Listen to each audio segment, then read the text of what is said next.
Hello बच्चों, कैसे हो आप सभी। उम्मीद करता हूँ मेरे प्यारे बच्चे एकदम बढ़िया होंगे और अच्छे से पढ़ाई लिखाई कर रहे होंगे। कैसे हो बेटा आप सभी? सब बढ़िया है, सब फर्स्ट क्लास है। उम्मीद करता हूँ सब बढ़िया होगा। तो मेरे प्यारे बच्चों, चलिए आज की क्लास हम लोग स्टार्ट करते हैं। कौन सा चैप्टर चल रहा है बच्चों? हम लोग पढ़ रहे हैं अपने एनसीईआरटी का बच्चों, चैप्टर नंबर 6, क्लास 12th का, जिसका नाम है इलेक्ट्रोमैग्नेटिक इंडक्शन, यानी कि विद्युत चुंबकीय प्रेरण बेटा। ठीक है। तो आज की क्लास में हम लोग क्या करेंगे? वही जो हमारा चल रहा है। हम लोग क्या कर रहे हैं बच्चों? अपने एनसीईआरटी एग्जाम्पल को सॉल्व कर रहे थे। ठीक है। अब हम लोग मेरे प्यारे बच्चों इसी चैप्टर के एक्सरसाइज के सभी एक एक क्वेश्चनों को मैं सॉल्व करूंगा। ठीक है।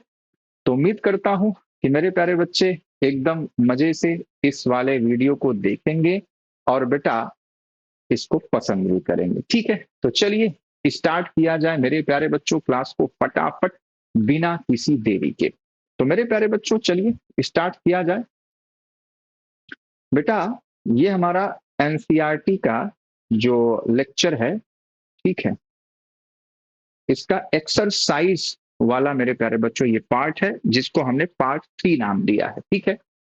तो इलेक्ट्रोमैग्नेटिक इंडक्शन का ये बच्चों पार्ट 3 है, जिसमें पहला क्वेश्चन 6.1, ठीक है, क्या कहता है भाई साहब? क्वेश्चन को पढ़िए फटाफट। कहता है predict the direction of induced current in the situation described by following figure 6.15 A to F.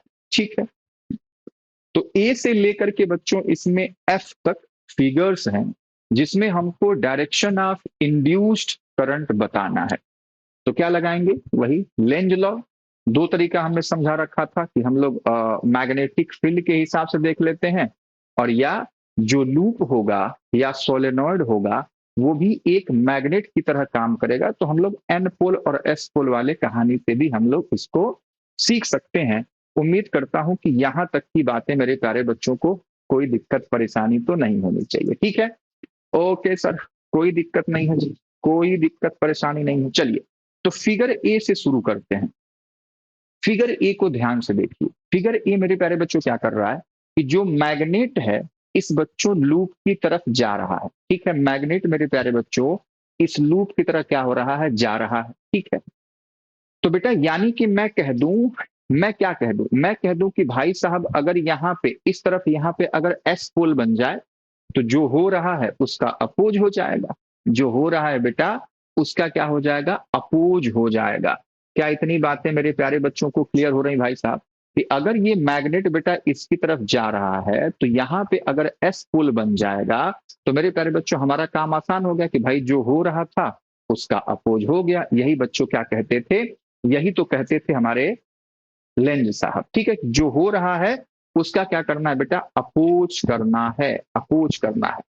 तो अब बता दो, ये जो हमारे पास सोलेनॉइड है, इधर से हम लोग देखेंगे जिधर से हम लोग मैग्नेट को ले जा रहे हैं। ठीक है। तो अगर बच्चे करंट हमारे हिसाब से क्या होगी? क्लॉकवाइज होगी। क्या बच्चों? क्लॉकवाइज। तो क्या हो जाएगा? तभी ये एस पोल बनेगा, क्योंकि एस पोल पास आ रहा है। तो इसका ये वाला फेस क्या बनेगा? S pole. क्या बनेगा बेटा? एस पोल बनाना है। तो हमने लिख दिया। अब करंट को कैसे होना चाहिए? करंट को बच्चों हमारे हिसाब से क्या होना चाहिए?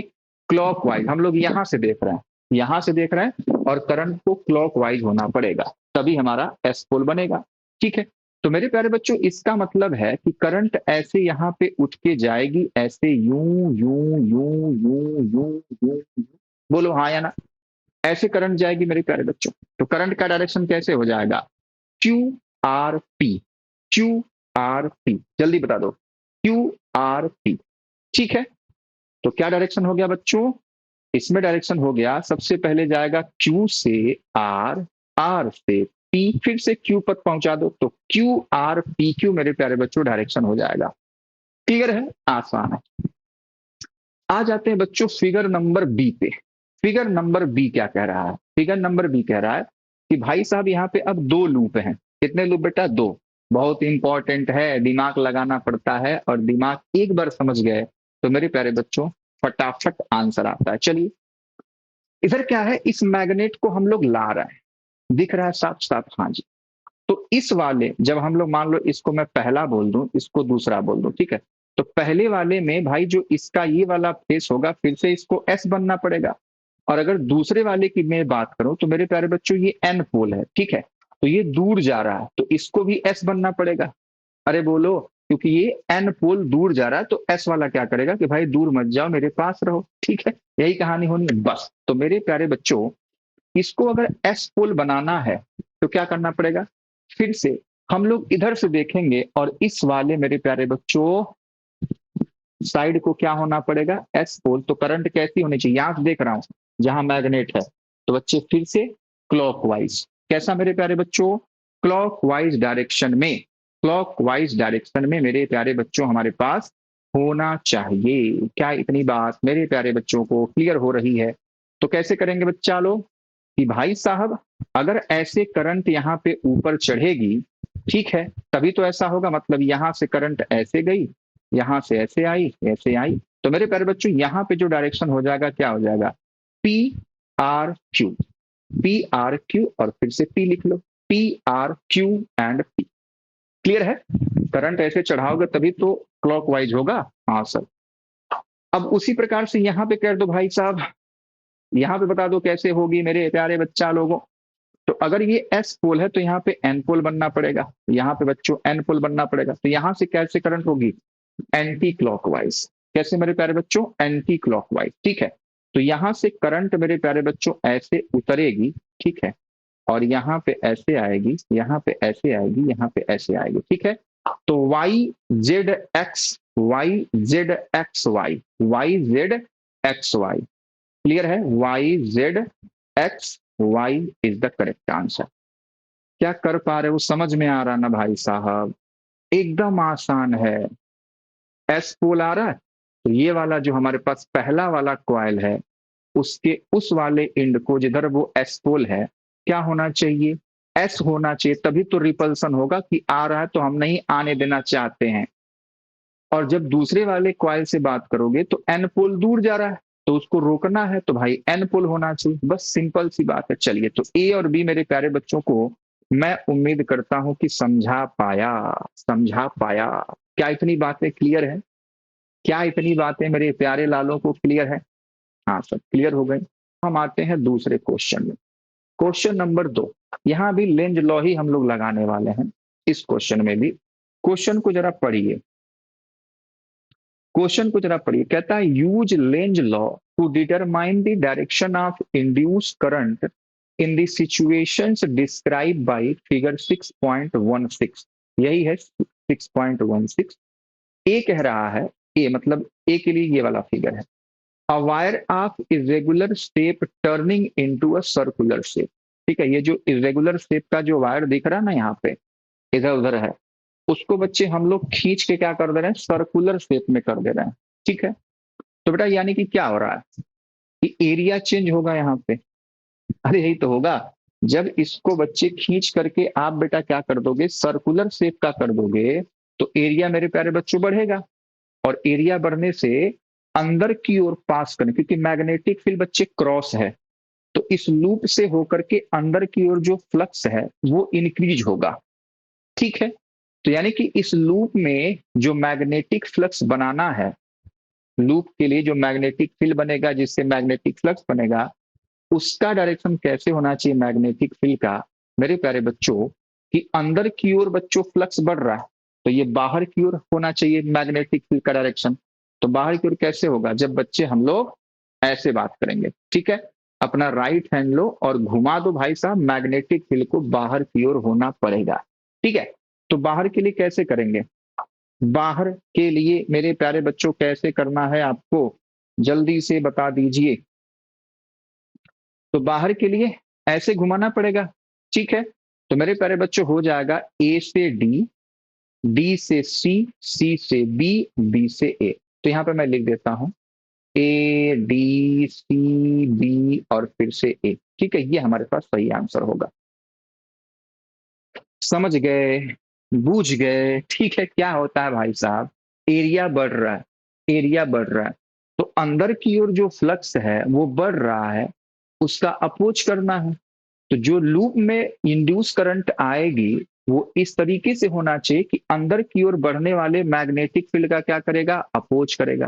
तो ये अपना मैग्नेटिक फील्ड बाहर की ओर जनरेट करेगा, बाहर की ओर। तो मेरे प्यारे बच्चों हम लोग क्या करेंगे, ए डी सी बी ए की तरफ करेंगे तो हमारा थंब क्या आ जाएगा, बाहर की ओर। कैसा आएगा बच्चों, बाहर की ओर। करके देख लीजिए। जब तक कॉपी पेन लेकर के ऐसा डायग्राम बना करके आप बेटा खुद अपने हाथों को ऐसे घुमाओगे नहीं, ठीक है, तब तक क्वेश्चन पल्ले नहीं पड़ेगा। तब तक ऐसे ही रोहित सर को आप देखते रहिए और फील लेते रहिए। ठीक है, बात समझ में आ रही है, बात समझ में आ रही है। तब तक आप ऐसे ही रोहित सर को देखते रहिए, फील लेते रहिए, क्योंकि आप आरडी सर की क्लास में हैं। चलो इस वाले क्वेश्चन को करते हैं। ठीक है, इसका बी नंबर, बी नंबर कह रहा है a circular loop being deform into a narrow straight wire. कि भाई साहब इसको हम क्या करें, सिंक करके दबा करके बच्चों एक पतला वायर बना दें। ठीक है, तब क्या होगा, जल्दी बता दो, जल्दी बता दो बेटा, तब क्या होगा। तो यानी कि जब हम इसको सिंक करेंगे, दबाएंगे, तो बेटा ये पतला वायर ऐसा बनेगा। तो यानी कि एरिया यहाँ पे आप कम कर रहे हो, और यहाँ पे मैग्नेटिक फील्ड का डायरेक्शन कैसा दिखाया गया है, डॉट डॉट। मैग्नेटिक फील्ड मेरे प्यारे बच्चों कैसे है, आउटवर्ड। ठीक है, बाहर की ओर है। तो यानी कि बाहर की ओर मैग्नेटिक फील्ड या मैग्नेटिक फ्लक्स कह दो, इस लूप से होकर के गुजरने वाला फ्लक्स घट रहा है, घट रहा है। तो इस लूप में इंड्यूस करंट ऐसी होनी चाहिए, इस डायरेक्शन में होना चाहिए कि बाहर की ओर घटते हुए मैग्नेटिक फ्लक्स का क्या करे, अपोज करेगा, अपोज करेगा भाई साहब, लेंज लॉ कहते हैं। तो करवाओ अपोज। कि कैसे करंट को फ्लो करवाओगे कि मेरे प्यारे बच्चों जो डायरेक्शन होगा वो मेरे प्यारे बच्चों आउटवर्ड ही आना चाहिए, आउट ऑफ द पेज ही आना चाहिए। घट रहा है तो घटने का उसका साथ दे दो, उसका साथ दे दो भाई साहब। ठीक है, तो मेरे प्यारे बच्चों जो करंट होनी चाहिए वो ऐसे होना चाहिए। ए देखो यहाँ पे लिखा गया है कि मतलब इसको मैं अगर मैं बना दूं आपके लिए ना, एक सेकेंड बनाता हूं मैं। ये है, ये इसको समझो ऐसे, ऐसे है बेटा ये। ठीक है, और यहाँ पे इसकी वैल्यू वैल्यू लिखी गई है, तो आप इसको पढ़ सकते हैं भाई साहब। इसको थोड़ा सा और मैं पतला कर दूं, ऐसा है, समझ लो ऐसा ही जो बनाया गया, डॉटेड है इस फिगर में, डॉटेड है। तो हमको डायरेक्शन इसी के हिसाब से बनाना पड़ेगा। ठीक है, तो हमारे पास जो करंट होना चाहिए मेरे प्यारे बच्चों, बाहर करना ना भाई साहब, बाहर करना है। तो मेरे प्यारे बच्चों ए बी डैश ए, ना ना ना ना ना ना ना ना ना ना ना, बाहर, बाहर बच्चे बाहर, बाहर करना है। कैसा करना है बेटा, बाहर करना है मेरे प्यारे बच्चा लोगों, बाहर करना है। ठीक है, तो अगर मैं बाहर करूंगा, हाँ, तो ऐसे तो घुमाओगे, ऐसे तो घुमाओगे। तो ए से जाओगे कहां पे, सॉरी ए डैश से जाओ, सॉरी एक सेकेंड, ए डैश से कहां जाओगे, डी डैश पे, फिर सी डैश पे, फिर बी डैश पे, ऐसे आप बनाओगे। ठीक है, मतलब यहाँ पे उसने लिख दिया है डॉट डॉट करके कि भाई ऐसे श्रिंक कर दिया गया। तो यहाँ पे मैं लिख सकता हूं ए डैश से जाएंगे हम लोग डी डैश, डी डैश से सी डैश, और सी डैश से बी डैश। ठीक है, तो this is the direction of induced current. B dash के बाद फिर से आप ए डैश से पहुंच जाइए। क्लियर है। तो थोड़ा सा मतलब दिमाग लगाना पड़ेगा आपको यहाँ पे, है ना, कि क्या हो रहा है, कि उसका अपोज करना है, और उस हिसाब से हमारे पास इंड्यूस्ड करंट डायरेक्शन अपना लेगा। क्लियर है बेटा, जल्दी बता दो, क्लियर है। कोई दिक्कत, कोई परेशानी, कोई समस्या अगर है तो आप बता सकते हैं। तो मुझे नहीं लगता है कि मेरे प्यारे बच्चों को यहाँ पे कोई दिक्कत परेशानी होनी चाहिए भाई साहब। अभी तक तो सब कुछ एकदम बढ़िया फर्स्ट क्लास चल ही रहा है, और चलना भी चाहिए।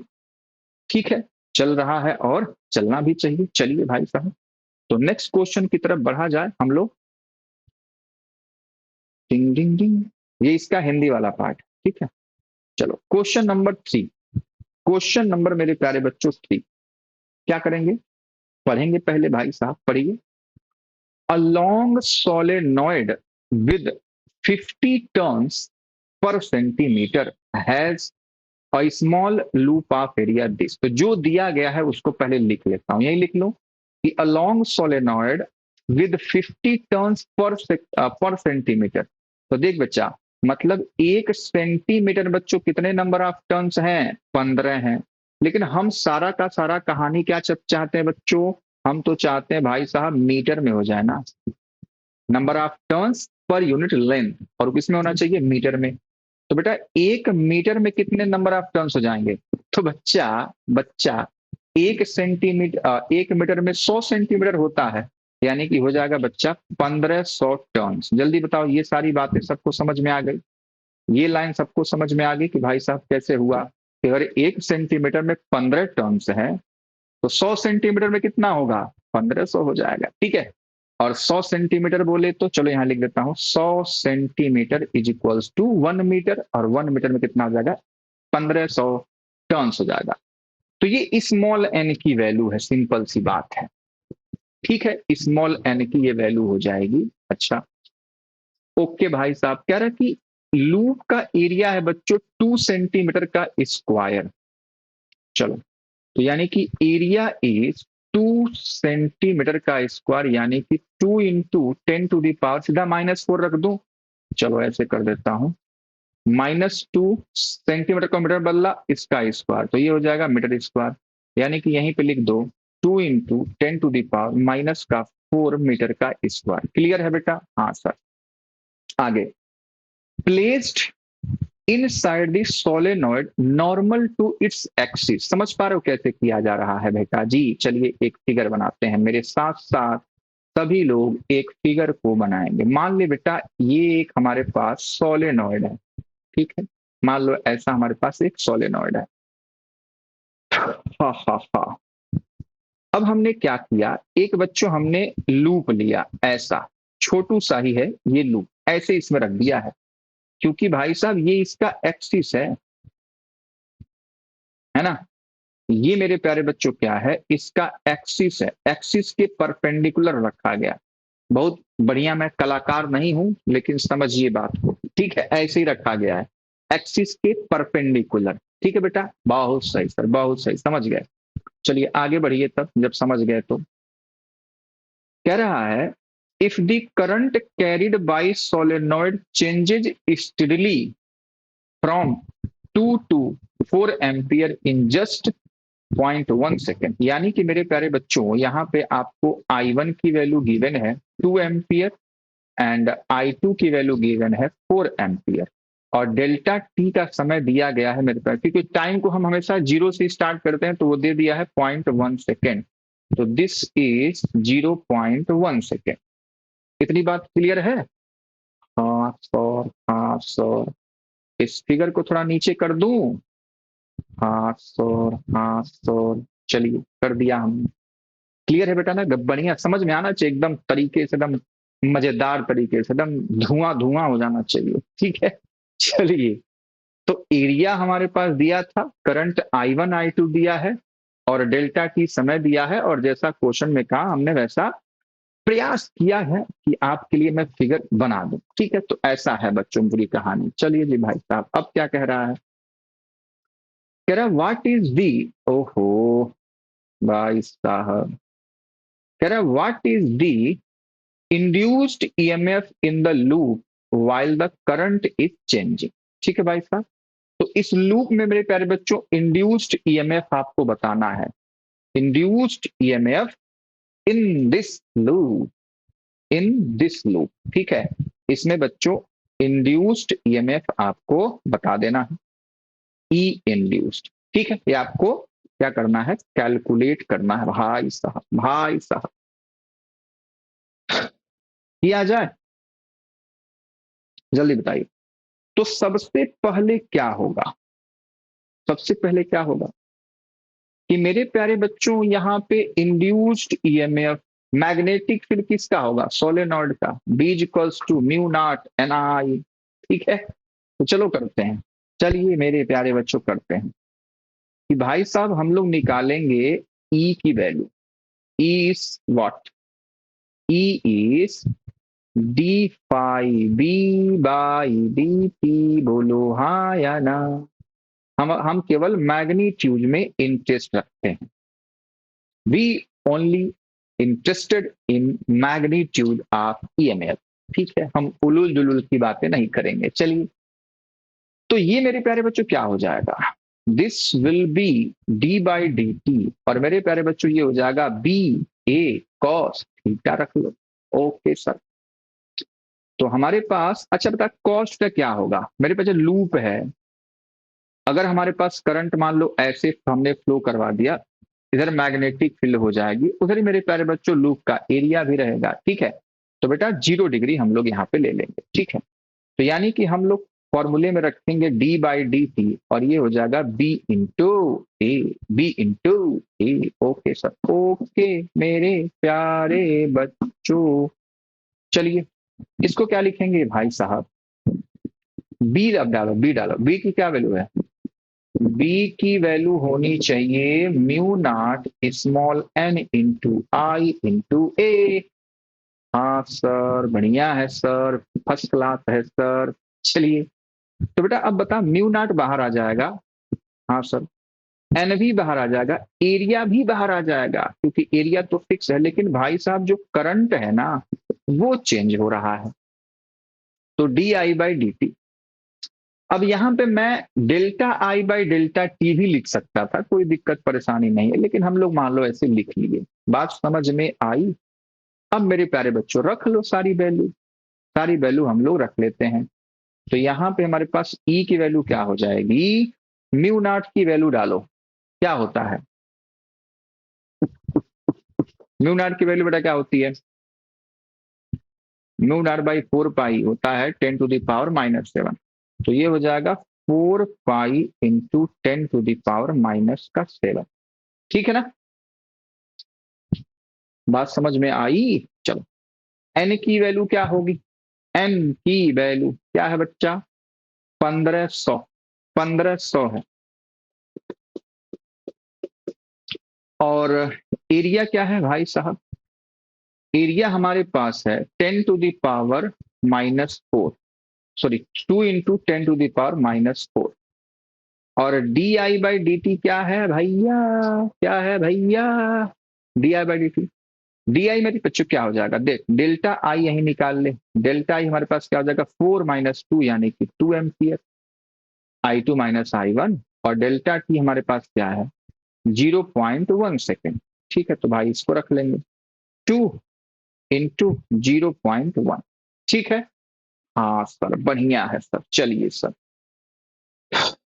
तो अब मेरे प्यारे बच्चों क्या हुआ, हमको मिल गया भाई साहब 4 पाई इंटू 10⁻⁻⁷ इंटू 1500 इंटू, अरे इंटू 2 इंटू 10⁻⁻⁴, 2 इंटू 10⁻⁻⁴, एंड ये इसको मैं क्या लिख दूं, 2 इंटू 10⁻⁻⁴ लिख देता हूं, इसको 2 इंटू 10⁻⁻⁴ लिख देता हूं, जो नीचे वाला 0.1 था। ठीक है, हाँ सर, तो एप्सिलॉन की वैल्यू, सॉरी ई की वैल्यू अब क्या बनेगी, ई विल बी,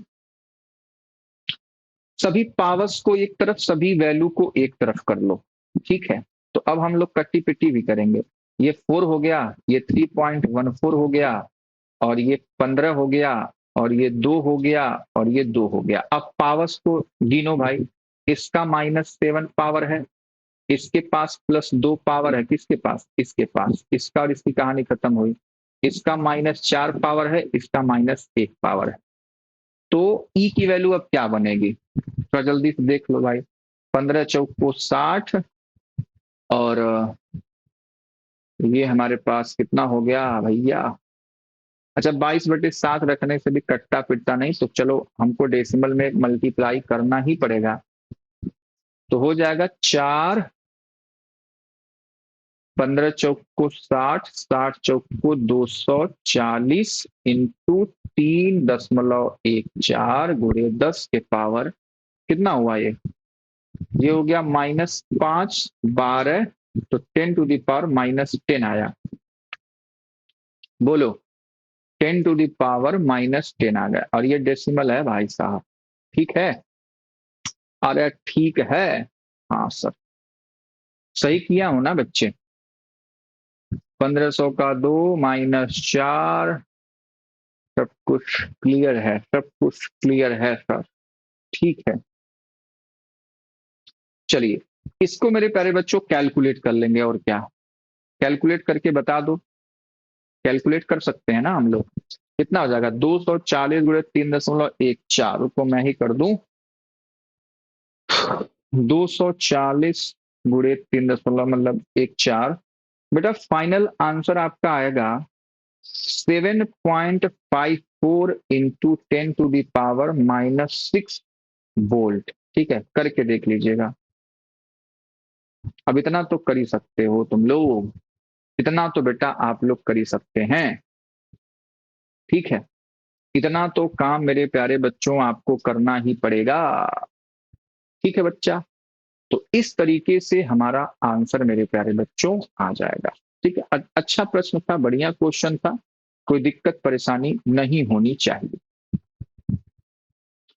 चलो नेक्स्ट क्वेश्चन की तरफ चलते हैं। 6.4, 6.4, और rectangular wire of a rectangular wire loop of side 8 centimeter and 2 centimeter with a small cut is moving out of a region of uniform magnetic field of magnitude 0.3 Tesla directed normal to the loop।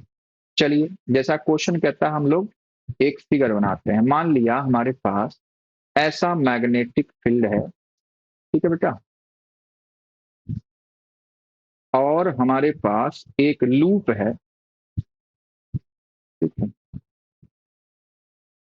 हमारे पास मान लो ऐसा एक loop है बेटा, ठीक है? ऐसा एक लूप हमने बना लिया। आगे पढ़ते हैं। A rectangular wire loop of side this and this, तो एक 8 है, एक 2 है, तो मान लिया ये 8 है और ये एक 2 है, ठीक है? इसका कलर चेंज करते हैं भाई साहब, इसको 2 बना दिया, इसको 8 बना दिया, ठीक है? चलिए, ठीक है। मैग्नेटिक फील्ड का मैग्नीट्यूड दे दिया है 0.3 टेस्ला, तो यहाँ पे मैं लिख देता हूँ B इक्वल्स टू 0.3 टेस्ला है। यूनिफॉर्म मैग्नेटिक फील्ड है, ठीक है, और नॉर्मल टू द लूप आपको दिख ही रहा भाई साहब, लूप के नॉर्मल है ना बच्चे, लूप का प्लेन ऐसा है, मैग्नेटिक फील्ड अंदर की ओर है, अंदर की ओर जा रहा है। चलो भाई साहब बढ़िया है। फिर कह रहा है what is the EMF developed across the cut if the velocity of the loop is 1 centimeter per second in a direction normal to the longer side, B shorter side of the loop. For how long does the induced voltage last in each case? ठीक है, आपसे क्या क्या पूछ रहा है? आपसे पूछ रहा है बेटा, देखो, आपसे पूछ रहा है इंड्यूस्ड ईएमएफ डेवलप होगा, ठीक है, अक्रॉस दी कट्स, ठीक है बेटा? तो मेरे प्यारे बच्चों यहाँ पे कहीं कट वट थोड़ा सा लगा देते हैं ना, नहीं लगेगा के?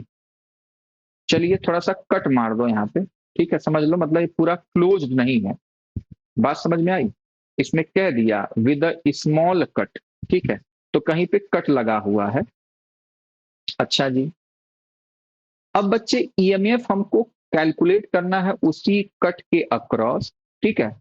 What is the EMF developed across the cut if the velocity of loop is this. तो वेलोसिटी हमको दे दिया v की वैल्यू 1 सेंटीमीटर पर सेकेंड। तो सबसे पहले तो हम वेलोसिटी की वैल्यू कैलकुलेट कर लेंगे, 10⁻⁻2 मीटर पर सेकेंड हो गया, 10⁻⁻2 मीटर पर सेकेंड हो गया, ठीक है बेटा? हाँ सब। अब क्वेश्चन क्या कह रहा है उसको पढ़िए। ए ऑप्शन क्या कह रहा है? लॉन्गर साइड, लॉन्गर क्या कह रहा है? हाँ ठीक है, इतने से। फिर longer side, if the velocity of loop is this in the direction normal to the, normal to the longer, यानी कि बेटा अगर हमारे पास, कहने का मतलब समझो बात को क्या कह रहा है, कि अगर मेरे प्यारे लालो, अगर मेरे प्यारे लालो इसको बेटा एक बार ऐसे मतलब लेके जाए इसके परपेंडिकुलर, तब क्या होगा, और एक बार मेरे प्यारे बच्चों शॉर्टर साइड, तो इसको हम लोग किसी और कलर से कर लेते हैं, मान लो रेड से, अगर हम लोग ऐसे लेके जाएं तब मेरे प्यारे बच्चों क्या होगा, ये कहानी आपसे कह रहा है। तो इन दोनों में फर्क आप समझ पा रहे हो ना क्या है, कि जब बच्चे इसके लॉन्ग मतलब इसके परपेंडिकुलर जाएगा, एक सेकेंड एक सेकेंड, हाँ, जब इसके परपेंडिकुलर मतलब लॉन्गर साइड के परपेंडिकुलर जाएगा तब हमको यही वाली लेंथ लेनी है, ठीक है, ये बड़ी वाली, वही तो कहानी हो जाएगी, ये एल है ना, याद करो BLV, मोशनल EMF वाला कहानी। और जब इस वाले को ले जाएगा तो बच्चों हमको ये वाला एल मिलेगा, ठीक है, बस ये फर्क है यहाँ पे, कि जब ऊपर ले जाएगा तो हमारे लिए जो इफेक्टिव लेंथ होगी वो क्या होगी, वो मेरे प्यारे बच्चों ये जो लॉन्गर साइड है वो हो जाएगी। और जब ऐसे ले जाएगा तो मेरे प्यारे बच्चों ये 2 सेंटीमीटर हमारे लिए इफेक्टिव लेंथ हो जाएगी, जो फॉर्मूला हमारे पास BLV है। सिंपल सी बात ये है, क्लियर है। चलिए, तो बच्चे ए ऑप्शन को कैलकुलेट करना है हमको, तो हम लोग इंड्यूस्ड ईएमएफ लगाएंगे इज इक्वल्स टू BLV, ठीक है। बी की वैल्यू बेटा क्या है, बी की वैल्यू मेरे प्यारे बच्चों क्या है, बी की वैल्यू बेटा क्या है, कर सकते हो, कर सकते हो कि नहीं कर सकते हो, बी की वैल्यू 0.3 टेस्ला, ठीक है, बी की वैल्यू है मेरे प्यारे बच्चों 0.3 टेस्ला। एल की वैल्यू अब क्या लोगे, ये 8 सेंटीमीटर, तो 8 × 10⁻², और बी की वैल्यू है बच्चों 10⁻²। ऑलरेडी सब कुछ हम लोग SI यूनिट में रख रहे हैं, तो बेटा अब फटाफट कैलकुलेशन कर दो, तो ये हो जाएगा 2.4 × 10⁻⁻4, और इसको बोल्ट रख लो, ठीक है, या इसको पॉइंट सॉरी हाँ 0.24 × 10⁻³ हो जाएगा, तो वो मिली वोल्ट हो जाएगा, आप उसको वैसे रख सकते हो, कोई दिक्कत वाली बात नहीं, मतलब ये आंसर हमारे पास आ जाएगा ए का, ठीक है।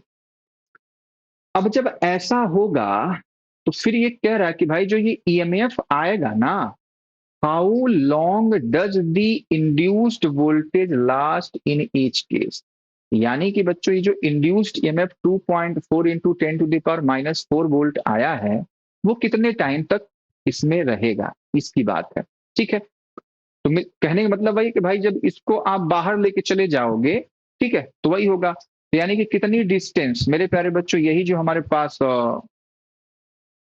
2 सेंटीमीटर हम लोग चलाएंगे ना भाई साहब, उसको कितना चलाएंगे, 2 सेंटीमीटर, तो टाइम क्या हो जाएगा, डिस्टेंस बाई उसकी स्पीड, सिंपल सी बात है, कि क्या उसकी स्पीड है और क्या मेरे प्यारे बच्चों डिस्टेंस है, ठीक है। तो इसके लिए डिस्टेंस कितना चलना पड़ेगा, यही 2 सेंटीमीटर, और साफ साफ आपको दिख रहा है कि 1 सेंटीमीटर पर सेकेंड अगर उसकी स्पीड है और 2 सेंटीमीटर आपको चलानी है, तो समय कितना लगा, 2 सेकेंड, समय कितना लगा बेटा, 2 सेकेंड। क्या इतनी बात मेरे प्यारे बच्चों समझ गए कि भाई साहब स्पीड कितनी है, 1 सेंटीमीटर पर सेकेंड, और जब बच्चे ये 2 सेंटीमीटर चलाना है, यही तो लेंथ है, उसके बाद बाहर हो जाएगा, ठीक है, उसके बाद बाहर हो जाएगा, फिर थोड़ी ना इंड्यूस EMF हो जाएगा, जैसे ही फील्ड के बाहर हो गया इंड्यूस EMF होगा क्या, ना जी ना। तो मेरे प्यारे बच्चों क्या हो जाएगा, 2 सेकेंड तक इसकी कहानी रहेगी। कैसे किया, टाइम की वैल्यू मान लो यहाँ पे मैं कैलकुलेट कर देता हूं, टाइम इज ये 2 सेंटीमीटर, और वेलोसिटी हमारे पास कितनी है, 1 सेंटीमीटर पर सेकेंड, तो बस हमारे पास टाइम मेरे प्यारे बच्चों 2 सेकेंड आ चुका, ठीक है, सेंटीमीटर सेंटीमीटर कट जाएगा तो टाइम की वैल्यू 2 सेकेंड आ चुकी, क्लियर है, क्लियर है बेटा, ओके। उसी प्रकार से हमारे पास जो बी ऑप्शन है इसका, ऑप्शन बी, अब बच्चे फॉर्मूला वही हमारे पास यूज होगा, इज इक्वल्स टू BLV, बस चेंज क्या होगा, चेंज होगा हमारे पास लेंथ, तो अब हम इसको ले जाएंगे तो हमारे पास इफेक्टिव लेंथ ये हो जाएगी 2 वाली, तो 2 × 10⁻² हो जाएगा, और v की वैल्यू वही है 10⁻², तो क्या हो गया, ये हमारे पास हो जाएगा 0.6 × 10⁻⁴ वोल्ट, ठीक है, ये हमारे पास EMF की वैल्यू आ गई।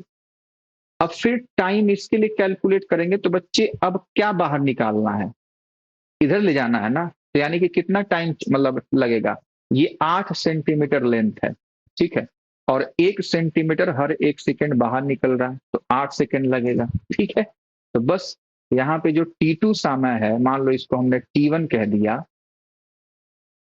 ठीक है, तो ये जो T2 समय है वो कितना डिस्टेंस चला है और कितने स्पीड से चला है, डिस्टेंस बाई स्पीड।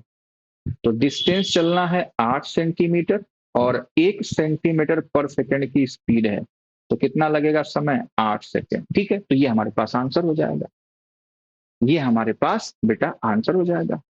क्या क्लियर है, क्या क्लियर है मेरे प्यारे लालो, जल्दी से बता दो भाई साहब, भाई साहब क्लियर है ना।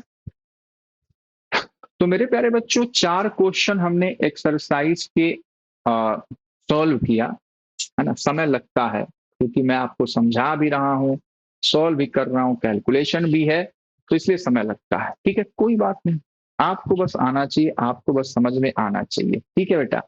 तो मैं चाहता हूं इसकी एक्सरसाइज का भी एक और पार्ट हम लोग लेके आए, यानी इस चैप्टर का हमारे पास पार्ट नंबर 4 आएगा, ठीक है, क्योंकि समय बहुत ज्यादा हो चुका है, 44-45 मिनट होने को है क्लास को, तो बहुत लंबा क्लास रखने का कोई मतलब नहीं है बेटा। तो मैं चाहता हूं कि आज की क्लास मेरे प्यारे बच्चों मैं यहीं तक रखूं, और नेक्स्ट क्लास में हम लोग यहां से मेरे प्यारे लालों स्टार्ट करेंगे।